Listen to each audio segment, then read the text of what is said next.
big paw prints. 1, 2,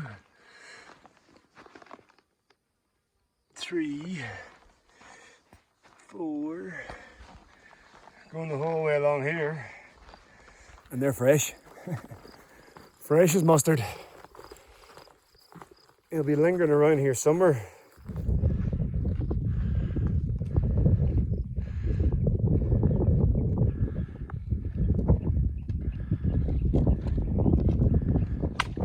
Oh. Go! Go, go, go, go! Get a few practice ones in there.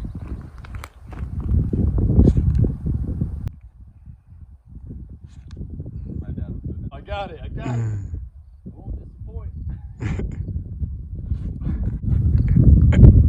Come on, son, make me proud!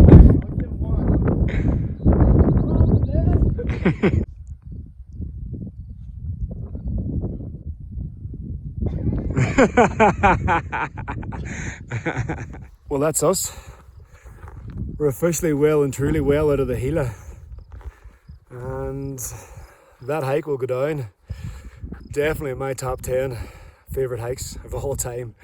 It is absolutely beautiful. If I come back here again, I'll come back with a fishing rod, a bottle of whiskey, heaps of food, and I'll do no more than 3 miles a day. It's not an area where you should be trying to crunch out between 15 and 20. That's why we were only doing 12, because it's so difficult to get through. And also as well, it's the beauty, the rocks, the crystal clear water, the trout, the deer, even the snakes we came across.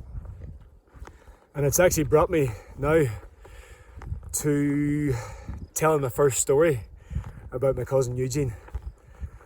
I didn't want to tell too many stories up until now, and my plan is not to hound people about the charity because of the current climate we're in now at the minute, because of the world crisis we have. But I want to share one story that his wife Avril shared with me when I was back in Silver City. And that was when Eugene was given the dreaded news that they could no longer do anything for him after fighting for so many years. And Eugene had been dealing with the exact same specialist for many years. And when Eugene went in to see the specialist turned around to Eugene and said to Eugene, I apologise, I'm sorry, there's nothing else we can do for you.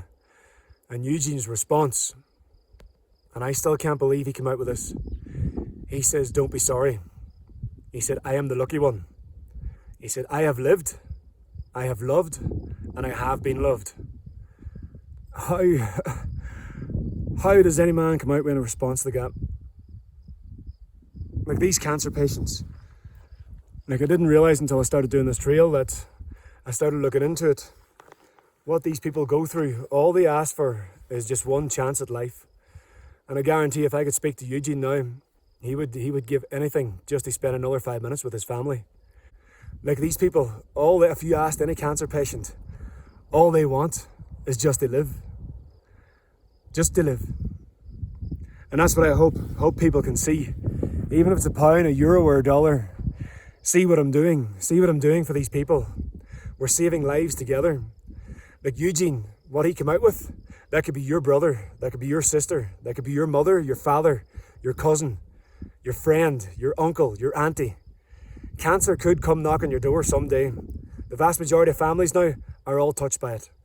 And the Irish Cancer Society, a non-profit organisation, just bend over backwards for these people. They support them, care for them, look after them in these desperate times. I hope it never knocks on my family's door again, but you never know. And that's why I'm out here now, trying to help these guys as much as I possibly can, because you never know when they're going to return the favour and have to help you. So I appreciate everyone digging deep. I really do. And I hope people continue to dig deep. I'm going to be out here for another 5 months. Hopefully I survive the next 9 days. I'm actually getting covered in dirt as it is, but it is what it is.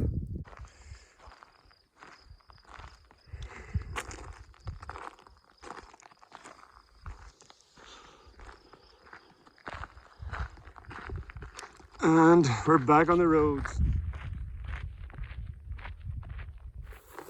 We're back out on the Gila Alternate as we speak.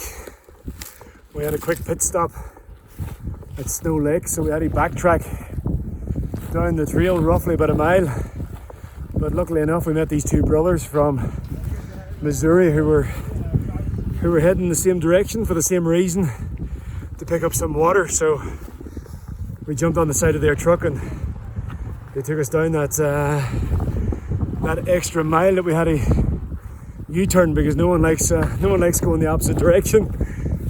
And they threw us 3 beers as well, which was a blessing in disguise. So thank you to the two lads from Missouri. But we're back on the trail now.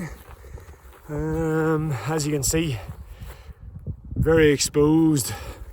There's only a handful of trees around, so we're going to make a move towards a little pond, which is about 4 miles away from where we started. And I'm currently halfway there now at the minute, so I believe we're coming to a dry section next. So the joys and the glories of swimming in water every 5 minutes on the Gila is now a distant memory.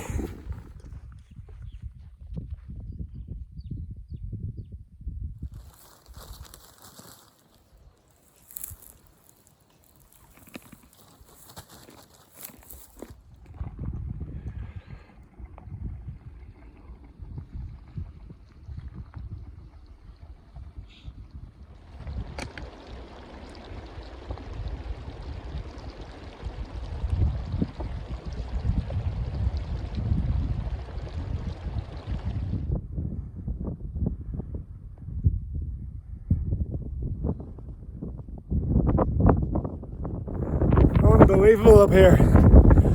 We've just taken off from lunch. We've just taken off in front of the boys.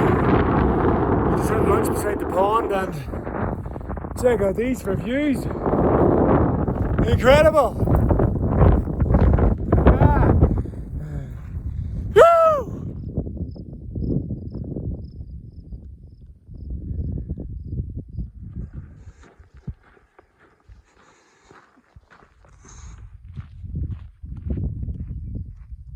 I just took off my pack and I swear to God I feel as if I'm walking on springs.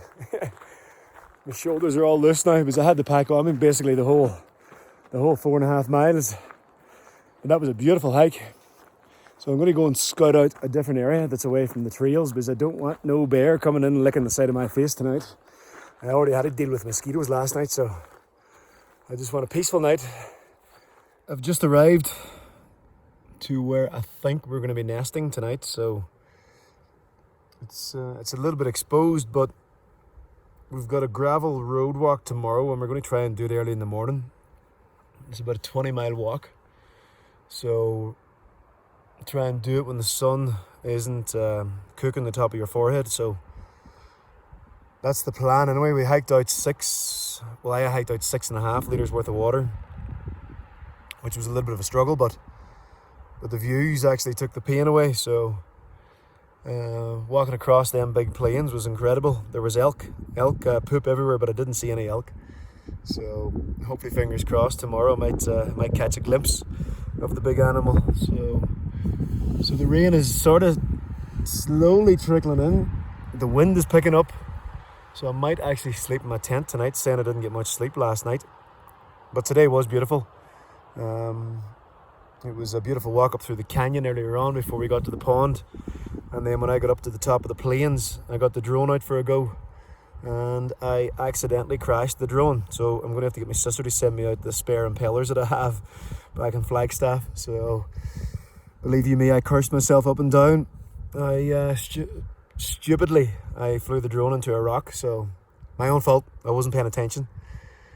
But hopefully, fingers crossed, the boys will be here soon because I'm getting hungry. Can't stop eating here. I'm going to run out of food. I can't stop eating. What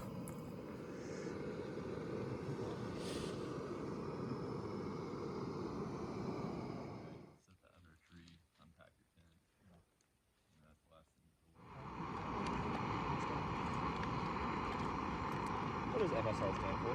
The hard part? Use my good eye.